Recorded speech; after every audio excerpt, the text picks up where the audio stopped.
Sino po sa kanilang dalawa? Turo niyo po. Ha? Silang dalawa? Panalo pala mga beauty nyo. Mga...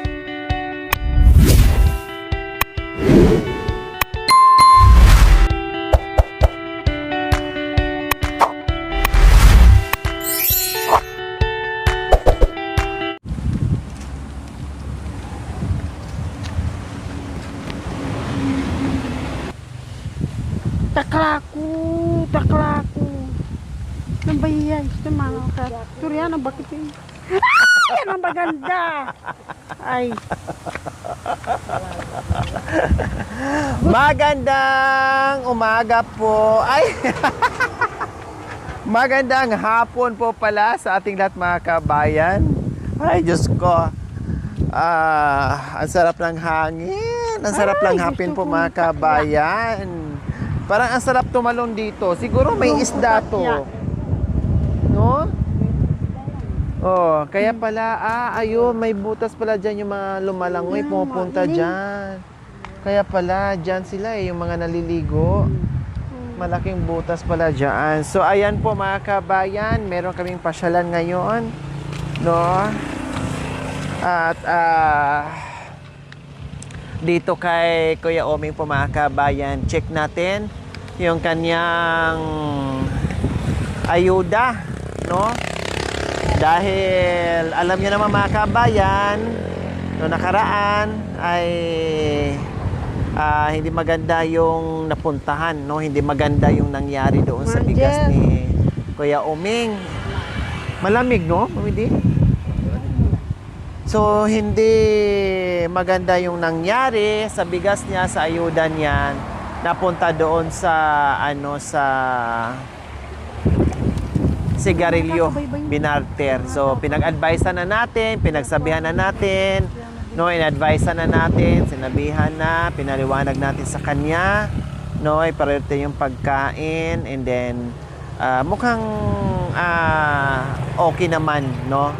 At nagsisi naman si Kuya Oming. Okay lang yung mga ganun mga kabayan, no? Nagbibigay naman tayo ng mga chances at nangibabaw yung awa natin. Basta wag lang ulitin at paulit-ulit gawin ni Kuya Oming na ganyan. Kasi siyempre mapupundi at masasayang yung tulong natin kung hindi matuto, no? Hindi matuto. At buti na lang, no, yung pagyuyusi, hindi naman na umiinom si Kuya Oming, yung pagyuyusi lang, no, hindi naman na siya umiinom, at wag lang more than that sa inom, sa alak, no, sa yusi, no, wag lang mas higit pa doon na bisyo mga kabayan, kasi ibang usapan na yon, no, talagang lagpas na yan sa sa boundaries ko mga kabayan kapag sobra-sobra na higit pa sa inom, sa alak, ibang usapan na yon. Ayaw ko na talaga pag mga ganyan mga kabayan, no, surrender na talaga ako. So ganun pa man mga kabayan, kasama ko ngayon. So ganun pa man po mga kabayan, kasama ko ngayon si Miss Vilma Santos and si Nora Honor. So ayan po mga kabayan, pupunta kami doon kay Ido Manzano. Ido Manzano. Diba? Ang pangalan niyo po. Si Ido Manzano. Pupunta kami doon na naging boyfriend ni Nora Honor and Vilma Santos. Titinan natin mga kabayan kung sino nga ba o kung kaninong alindog ang mapipili ni Ido Manzano, si Miss Nora Honor or si Miss Vilma Santos. Okay, tara, let's go. Ano ba mga dala-dala niyo? Ano yan, Nanay Terry? Asukal. Mang Uming. Okay. Si Mang Uming, ang pangalan niya ay Diyos. Yung bigas na saan? Nandun sa truck. Ang pangalan ni nandun Mang na, yung bigas? Uming, mga baliw na Ha? babae.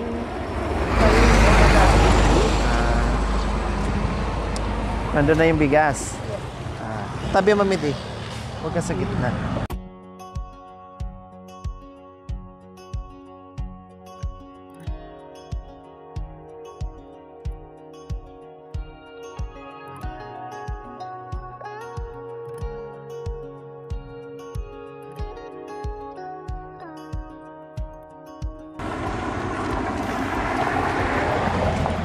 Hi po!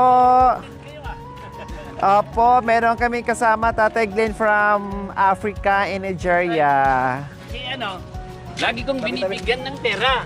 Opo, Ngayon, nahiya siguro, sabi niya, pumunta sa bahay, maglinis ako. Ang linis. marunong, Oo, opo. binigyan ko rin din, nakatatlong daan din siya sa paglilinis niya. Kaya sabi ko, para naman matuwa sa iyo si Tatay Glenn. Linis-linisan mo naman yan dyan. Sabi ko, bunutin mo. Madamo kasi siyempre hindi ako makayuko. Opo. Kaya, sabi sa akin. Oh, wow. Sige. At least malibang siya. Oo. Tapos may income pa. Oh, pinapakain ko doon sa bahay. Opo. Ayun. Ano, Ay, nangyayari Diyos na ko. abot ka ng abot ng Opo. pera. Marunong din po siyang mahiya, Tatay Glenn. Kaya ito, balikan po namin at dalhan po namin ng ayuda. Tapos, nadaanan ko. Sinakay ko, ayaw yung sumakay. Nahiya. Hindi niya kumano. Siya pala. Kilala siya. Ah, May mga tubig. Tapos sabi niya sa akin, nang bibigay sa akin yung dalawa. at baon po namin kanina, Tatay Glenn. Oo. Kasi umalis po kami kanina. Sige po tayo. Salamat po, Tatay Glenn. Ingat po. So, di ba mga kabayan? Opo, salamat po, Tatay Glenn. So, ayan po mga kabayan, si Tatay Glenn, may-ari ng lupa dito, di ba? Yung baon pala namin kanina na tupig, binigyan niya si Tatay Glenn. Tapos sabi ni Tatay Glenn, inuutosan niya or minsan binibigyan niya ng pera, pero gusto din niya na magdamo, kumbaga nahiya naman siya na bigay ng bigay or tanggap siya ng tanggap na hindi niya pagtatrabahuan. Marunong si Kuya Oming, no, mahiya siya. Hindi siya yung tipong abusado, mga kabayan. Yun nga lang, pagdating doon sa siguro talagang lang po, mga kabayan. Yung bang uhaw sa sigarilyo, kaya nagawa lang siguro ni Kuya Oming yon. Basta wag lang ulitin dahil mas okay yung yung pagkain kaysa Oo. Ito po yung, EOC. ito yung dinala namin. Hindi kami nakauwi kaagad kasi maraming kami. Anong dinala niyo po sa kay Ido Manzano? Anong dinala niyo? Kape po, asukal. Asukal, Tinapay. At saka tinapay. Ayan ang dala ni Miss Vilma Santos. Ang kay Nora Honor. Saan? Anong dala mo, Nora Honor? Nasaan yung plastic? Dala niya po. Yung supot, yung dala niyo po para kay Ido Manzano sa boyfriend niyo. Ano? Ano yan? Yung po isda. Oh, nga po, pakitanggal kung anong meron diyan. Yan po, Yun naman ang dala tilapia. ni Nora Honor. Tsaka talong. Talong, tapos Tapos yan pang lutong to. ano yung nasa supot? Ano yung nasa supot? Ano yan? Ito ay pandesal. Pandesal? Pandesal. Tingnan mo nga. Oh, yan, pandesal. Ay, pandesal nga. Akala ko damit. Pandesal pala. So ayan ha, hinatiran kayo ni ng ayuda ni Miss Vilma Santos at saka ni Nora Honor. Oh, sige, kumain ka. naubos namin. Kuya Oming. Nagbalita sa akin si Tatay Glenn. Binigyan nyo daw po ng tupig kanina, yung baon natin kanina, yung inuwi mo. Binigay mo? Binigyan mo ng tubig siya na. Binagyan mo daw ng tupig si Tatay Glenn, yung may-ari ng lupa. At sabi niya, binigyan ka rin daw ng pera, pero nag-offer ka daw na magdamo na lang. Wow, very good ka doon Binigyan ka, pero nahiya ka. Wala kang pwedeng ibalik, kundi maglinis na lang daw doon sa niya. Ikaw pa mismo nagsabi na maglinis lang or magdamo doon. O kundi very good. Diba? Oh, marunong si Kuya Oming din, magganti sa kabutihan na pinapakita ng kanyang may-ari ng may-ari ng lupa. O, hinatid namin si si Mami D and Nanay Terry. Kasi ituro mo lang kung sino yung gusto mo na makasama dito ng isang gabi na para meron lang magsaing. Ganun lang. Wala namang tukisan na mangyayari. Alam nga naman, pa tayo, magbigay pa tayo ng Malaysia, no, na may edad na. At saka hindi na natin kayang gawin yun. Sino po ang makakasawa nyo mamayang gabi? Turo nyo po, Kuya Omeng. Turo nyo lang po. Sino po sa kanilang dalawa? Turo nyo po. Ha? Silang dalawa? Panalo pala mga beauty nyo, mga ineng. Ay, mga ineng! Tawag ka nga. Dalawa po sila? Magkasya kayo. Saan matulog? Saan? Diyan, Magtabi silang dalawa. Kayo saan? Wow, ang bait ni Kuya Oming. Kayo dang dalawa doon sa loob. Siya daw ay dito sa kusina. Pero ilak nyo daw, wag nyong susian. Para anytime, pwede sa makapasok. Kunwari, isarado lang. No? Isarado lang kunwari, pero wag yung ipadlock. Ha? Isarado lang kunwari. Saan po kayo matulog, Kuya Oming? Diyan po kayo. O doon kayo, doon silang dalawa. Bakit hindi kayo magtabi-tabi tatlo? Napatawa si Kuya Oming. Sabi ko, bigyan mo yung Napatawa. Ayan, tinignan na ni Mami D kung saan sila pwesto. Sige, tingnan nyo mo yung dalawa. Ayan. Yeah. Sige, tingnan nyo ha. Ikaw dito. Sige. So, dito si, sino dito sa papag? Ako na lang. Ay, ikaw na lang. Ikaw dito, Nanay Terry. So, ito, kunwari, isaradong ganyan. Masarap pa naman ang isang kama. Isarado to ha, Mami D, Nanay Terry, isaradong ganyan ha. Pero wag lagyan ng padlock. Ha? Para tuloy-tuloy yung tao. In fairness ha, malinis ngayon. Wow, nakakatuwa si Kuya Oming. Malinis. Yun ang gusto ko. Kahit dito mga kabayan, yung mga tinuro ko sa kanya na mga kung ano-anong isabit niya dyan na wag na.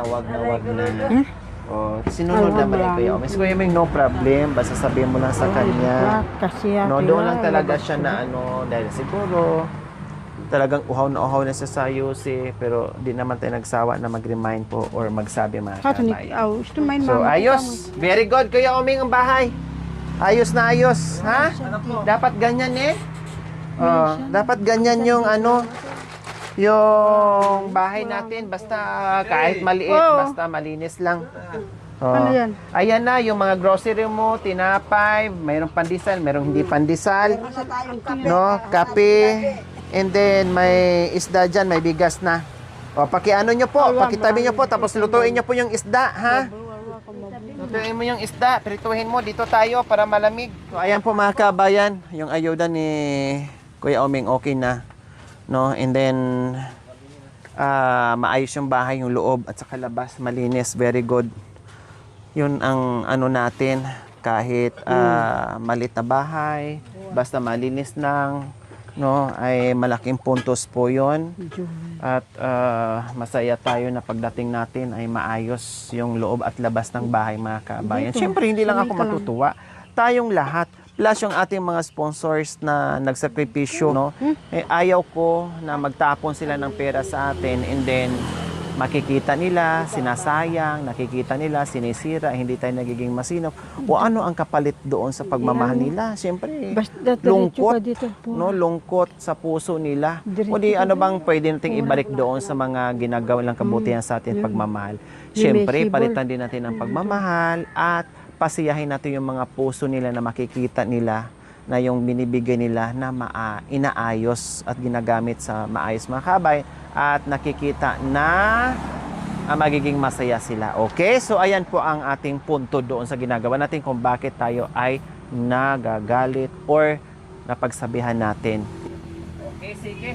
Na doon sa Kuya Oming po mga kabayan, binilinis dahil magluto siya ng ulam.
Mami D, pasok! Miss Belma Santos, kantahan natin si Kuya Oming at ang anak niya habang naguhugas ng kanilang mga kaldero at kawali.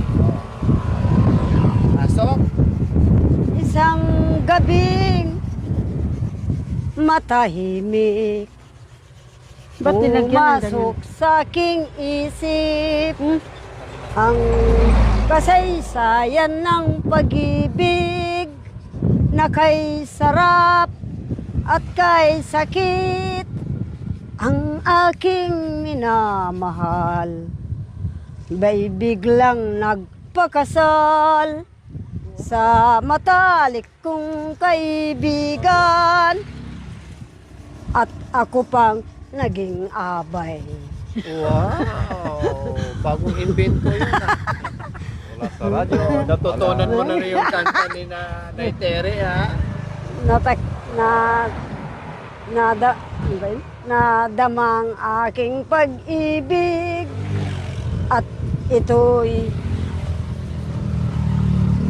tanda nating giliw at sa iyong paglalayo. Isang gabing pumasok sa akin, isang gabing matahimik, pumasok sa aking isip ang kasaysayan ng pag-ibig na kay sarap at kay sakit ang aking minamahal ay biglang nagpakasal sa matalik kong kaibigan at ako pang naging abay. Wow! Nanay Tere, pasok! Kay Victor Jun, nung 14 niya pa yata. Oh, meron din kanta si Oo, Nanay. nalimot-limot ko Tere, pala. pasok, Nanay Tere. Marami. Sige Nor, naman, Nor. mga 14 pa. Ako'y nakapasok sa ganitong buhay. Akala ko noon Ilakas mo ba man? wala. Ano ba ito? Ilakas mo. Ako'y mag-umpisa sa aking sasabihin. Wow. Akala ko noon mayroon akong kapiling. Wow. Kaluluwa lang pala ang inarap sa akin. Di ko mapigilan ang pag-iyak ko sa akin. Di napapansin ang mga tao'y wala na rin. Kaya wala akong napapansin. Kaya ngayon naman iba nang iniisip. Akala ng kaluluwa'y ako'y nasa langit.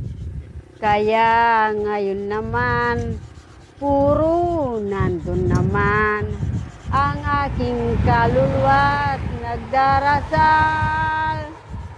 Iniiyakan niya ang di niya katawan. Ang buong akala niya siya na yan. Kaya akala niyo siya'y matalino at ito lamang ang nasa akdanan. Kaya ito na ang walang kahangganan. Kaya nag-iisang nag-iisip dito lamang. Kapalaran. Maraming salamat. Wow! Yay! Talagang bagsak ako. Ang galing. Biyasang-biyasa talaga. Wow, bagsak ako. Sandali po. Biyasang-biyasa talaga si Nanay Tere, mga kabayan. Sumagot sa lahat ng Bigyan na ng kanta ni basura. Mami. Wala Ilagay siyang niya kalusot-lusot kapag ang harap Hindi. niya ay si Nanay Tere. Kaya minsan Lagyan mo ng napupunta si basura Mami ito, J kung kuya. ano pang isasagot niya. Dahil si Nanay Tere ay hindi nauubusan ng lyrics. Opo. May sariling ano yan, lyrics. So ayan, patuloy sa paglilinis ang Dalawa. Ido Manzano ng kanilang buhay. Dahil nag-aantay si Vilma Santos and Nora Honor. At nandiyan din si Luis Manzano, nakatuwang ni Ido Manzano. Dati silang mayaman, bongga ang buhay, pero ngayon sama-sama din silang naghirap ang buhay. Di ba? Dati sila nakatira na may swimming pool ang bahay, ngayon nakatira pa rin sila sa may irigasyon. Na may tubig pa rin ang bahay. At least may swimming pool pa din. Oo. Di ba? Oh.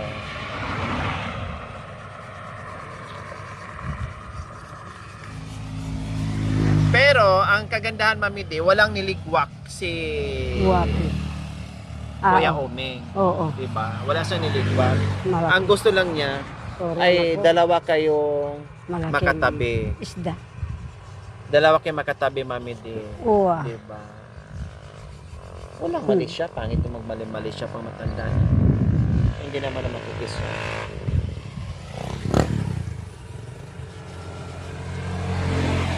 Si Nanay Terry nga kanina, grabe nga ang date nila ni Kuya Omeng. Diba? Bali lang. Asan no? Umaga. Bali pamilya ko Mayroon nga tagdo. yan, lalo na kung mayroong mga ganyan maniti, malamig yan at tinitirahan ng mga ano. Tsaka agus-agusan ang anak ko. Ah, Tsaka ang agos ng tubig. Kasi yun daw ang oxygen sa kanila eh. Yung laging nagaganon ng tubig. Malakas sa tubig. Tapos magsaing ka, Kuya Omeng, tapos prituhin nyo po yung ano, kasi may bisita kayo. At para bago kayo matulog, ay busog na kayo. Puro.